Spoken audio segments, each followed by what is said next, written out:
How has my perspective on Islam changed over the years? It's changed tremendously. I mean, I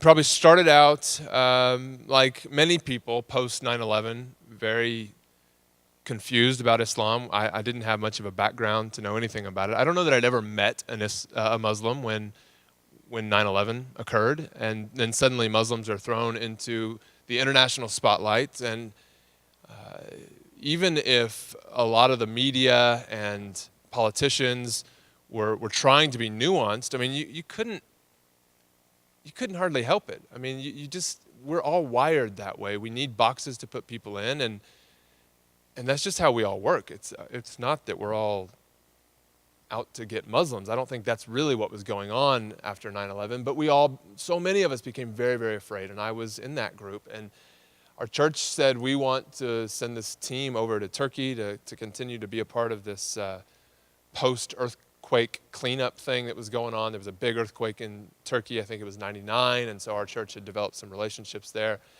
And we joined that trip and went over to Turkey, and in the process, I met a Muslim for the very first time, and that changed so much for me. I distinctly remember walking down one of the most famous populated streets in Turkey.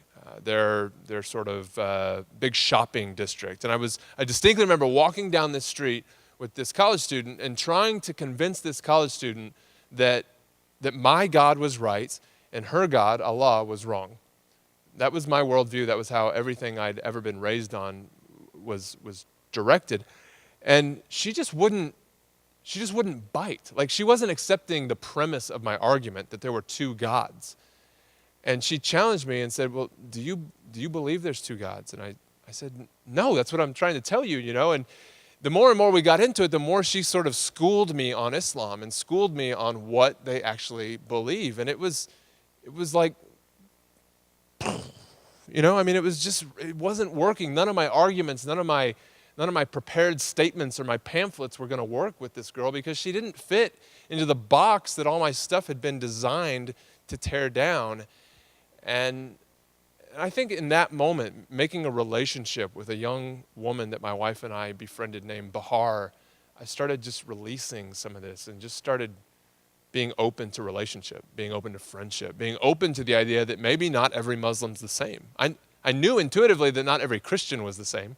I grew up in the church. My grandfather's a pastor, but he was very, very different than the church I went to in college, and they were both very different than the church group that I was a part of now in grad school. And I knew that the guy beside me didn't always think that God had the same attributes that I thought God had, And so I started becoming more and more open to the idea that Islam might be that diverse as well, and that speaking about Islam definitively might be a really bad idea. And I've continued down that road, and that remains my basic posture toward Islam, that there's not any such thing as Islam that we can wrap up with a bow and speak about, any more than there's such a thing as Christianity that we can wrap up in a bow and speak about. Christianity in Ireland, in America, in South America, and in Lebanon are all very different things, and the same basic idea holds true for Islam. So I've just released a lot of that and become a lot more open to the guy in front of me.